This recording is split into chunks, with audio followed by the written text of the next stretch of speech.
Arjun Kapoor interacted with the media about his upcoming release Half Girlfriend, co-starring Shraddha Kapoor.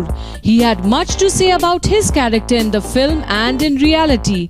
Check out the interesting tete-a-tete with the actor himself. प्यार से कम नहीं, क्या होता है college में आप किसी को पसंद करते हो, वो अगर आपको ना पसंद करे या पसंद नहीं करती, आप जानते नहीं हो, तो वो एक अलग चीज़ होती है। अगर आप किसी को जान लेते हो, किसी के साथ एक रिलेशनशिप, एक इक्वेशन, एक दोस्ती से ज़्यादा बात चल जाती है, कहीं ना कहीं वो भी आपको पसंद करते हैं या करती है, उसके बावजूद वो रिश्ता अधूरा रह जाता है बिकॉज कॉलेज ख़त्म हो जाता है, आपको नौकरी मिल जाती है, या उनकी कोई पुरानी रिलेशनशिप थी जिसकी वजह से उनको कमिटमेंट का इशू है, या सैकड़ों रीजंस होते हैं। If that relationship is left incomplete, जो बीच में आधे अधूरे जो एक खटास मिठास से भरे रिश्ते होते हैं जिनको आप दर्जा नहीं दे पाते, चेतन ने बस एक नाम आप सबको याद दिलाने की कोशिश की कि ये सब हमारे साथ होता आया है, होते रहता है। You can control sometimes when you feel more than just friendship for somebody, and even the other person feels it for you, but it might be more complicated than trying to just be with a person as a girlfriend or a boyfriend.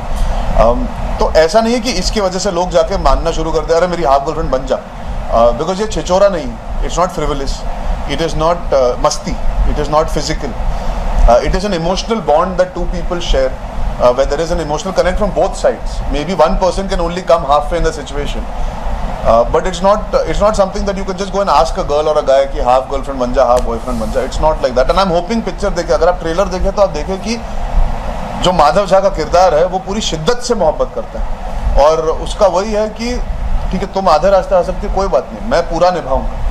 और ये ज़रूरी नहीं है कि कोई अगर आपसे प्यार उतना ही कर सकता है, आप अपना प्यार कम कर दो या प्यार करना छोड़ दो, आप फिर भी अपना प्यार जारी रख सकते हो, आप निभा सकते हो। सो आई थिंक जब आप फिल्म देखेंगे तो the word half girlfriend will make a lot more sense to everybody, and even specially the college going kids who must be wondering what is the terminology. मैंने तो आर्टी फिल्में की है, तो मेरा तो मन करता है हर अच्छी पिक्चर करने का, मैं तो चाहता हूँ कि और काम करूँ।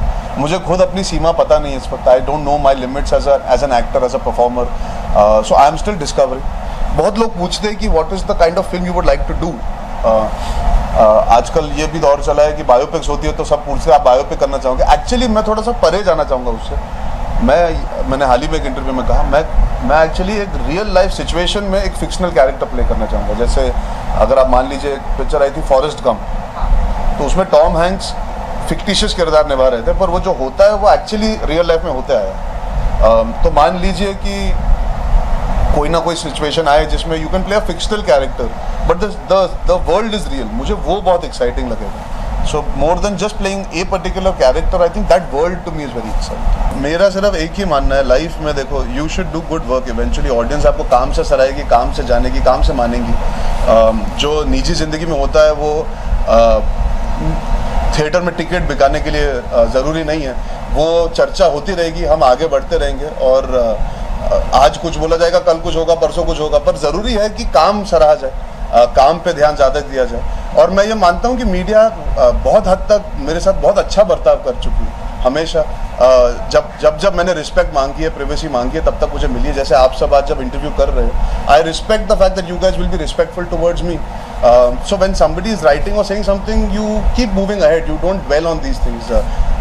कुछ तो लोग कहेंगे, लोगों का काम है कहना, हमारा काम है काम करना और आगे बढ़ते जाना। 5 साल बीते हैं, तो इन 5 साल में आपने देखा है कि काम कितना ज़्यादा है, कितना ज़रूरी है।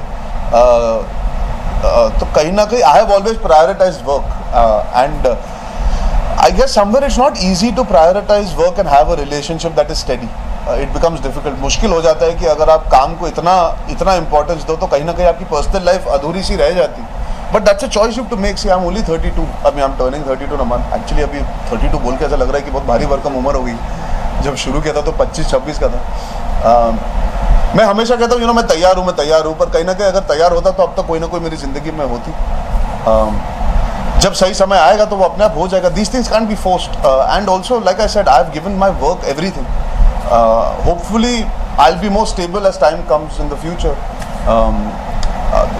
I do not go by the public eye, because देखिए आपको जब पर्सनल आपके रिश्ते होते हैं वो तो आपके पर्सनल रिश्ते ज़रूरी होते हैं, but I have been so caught up with work, I have not had the time or the possibility to create that foundation. The way I worked hard to create this work foundation, I have not been able to give that time to my personal life, because also when I started I lost my mother just at that time, you know. तो मैं भागा दौड़ी में कि मैं काम करना चाहता हूँ, I want to be busy, I want to be busy, I want to be busy. I just kept working. And then अब वो एक नशा है, अब वो एक जुनून है. अब क्या है, जब काम नहीं होता तो काम ढूंढने का मन करता है. तो खाली बैठने की आदत ही नहीं रही और वो पसंद नहीं आता. तो उस चक्कर में क्या है, 5 साल बीत गए पर रिलेशनशिप्स को टाइम नहीं दे पाया, because I always looked for work more than my personal. But let's see, life बहुत लंबी है और जैसे मैं हमेशा कहता हूँ, छोकरा अभी जवान है तो कोई ना कोई मिल ही जाएगा.